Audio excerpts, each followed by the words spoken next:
لیکن اس سے پہلے آپ کو یہ بتائیں کہ کس بڑے اسکیل کے اوپر پاکستان میں دہشت گردی کی کاروائیاں اتنی بڑھ چکی ہیں جو ہم پیٹ پیٹ کر تھک گئے ہیں کہ یہ خان کو جیل سے نکالو، نواز کو جیل میں ڈالو، اسلام آباد دھرنا، ڈی چوک، سگنل بند کر دو، پی ٹی آئی کو پکڑ لو، کارکنان کو مارو۔ اس سے کیوں نکلنے کی ہمیں ضرورت ہے؟ سب سو رہے ہیں، جتنے پالیٹیشینز ہیں نا کسی بات پہ کنسنسس نہیں کریں گے سوائے ایک کے کہ تنخواہیں بڑھا لو ایم این ایز کی۔ اس مسئلے کے اوپر نہیں بیٹھیں گے۔ میں آپ کو ذرا ڈیٹا شیئر کرتا ہوں جس طرح میں نے آغاز میں کیا۔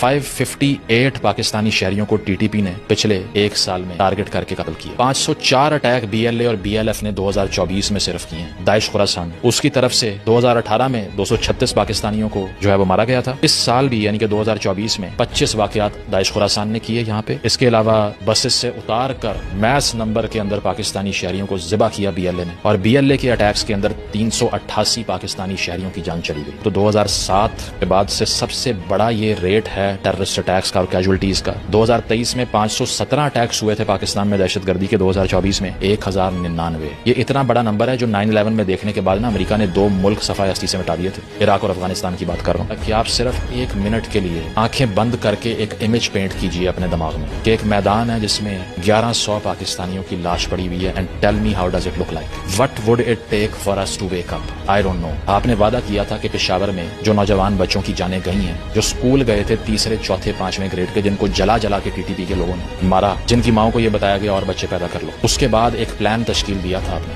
اور آپ نے کہا تھا کہ ہم مدارس کے اندر ریگولرائزیشن کریں گے، ہم انٹیل آپریشنز کریں گے، ہم کریکولم چینجز کریں گے، ہم سوسائٹی کے اندر ڈیبیٹ جنریٹ کریں گے۔ کیا ہوا؟ Nothing at all. اس سال نیشنل سیکورٹی کمیٹی کا ایک اجلاس نہیں بلایا گیا، 1000 پاکستانی شہری مر گیا اس کے باوجود۔ ٹھیک ہے، بنوں کے اندر دہشت گردی کے واقعات ہوتے ہیں، اور اس کے علاوہ جو وہاں پر امن کمیٹی ہے اس کے خلاف احتجاج ہوتے ہیں، تو گنڈا پور صاحب کہتے ہیں ہمیں امید ہے کہ جرگہ اچھا فیصلہ کرے گا۔ تو آپ سی ایم ہاؤس میں کیا کر رہے ہیں بیٹھے ہوئے؟ کس بات کی تنخواہیں، کس بات کی مراعات اور گاڑیاں اسلام آباد پہ چڑھنے کے لیے سے؟ یا پھر جو یہ سینٹرل گورنمنٹ ہے، شہباز شریف صاحب کی حکومت ہے، یہ کس بات کے اوپر سروائیو کرے گی اگر ایک اجلاس نہیں کونسل آف کامن انٹرسٹ کا آپ بلا سکے اور آپ کی آنکھوں کے سامنے 1000 پاکستانی کی جان چلی گئی؟ آپ کی جسٹیفیکیشن کیا اقتدار سے چمٹے رہنے کی؟ کیا یہ بی ایل اے جو کہ ہزاروں کے نمبر میں ہے صرف نہیں ختم ہو سکتی ہے؟ اس پہ جواب ہمیں صرف یہ ملتا ہے کہ باہر سے فنڈنگ ہو رہی ہے، سوئٹزرلینڈ بیٹھے ہوئے ہیں، امریکہ بیٹھے ہوئے ہیں، تو بھائی ان کنٹریز سے انگیج کر کے بند کس نے کرانا؟ میں نے تو نہیں کرانا۔ تو اب چیز یہ ہے کہ میں سمجھتا ہوں کہ پانی سر سے گزر چکا ہے۔ اب آپ بھول جائیے کہ کچھ بھی بات چیت کرنے سے یا اسکول بنانے سے یا سڑک بنانے سے بھی مسئلہ حل ہوگا۔ پہلے تو میں خود یہ کہا کرتا تھا، اب آپ کو جو ہزاروں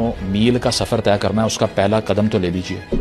اگر آپ یہ سمجھتے ہیں کہ یہ معاشرہ وہی آؤٹ ڈیٹڈ مینٹالٹی سے چلنا ہے جو کہ ضیاء الحق کی مینٹالٹی تھی، تو پھر آپ بھول جائیے یہاں کوئی امن قائم ہو سکتا ہے، کیونکہ اگر آپ ایک سال میں 2500 پاکستانی شہری مروانے کے بعد بھی زندہ نہیں ہو رہے، then perhaps it's already too late۔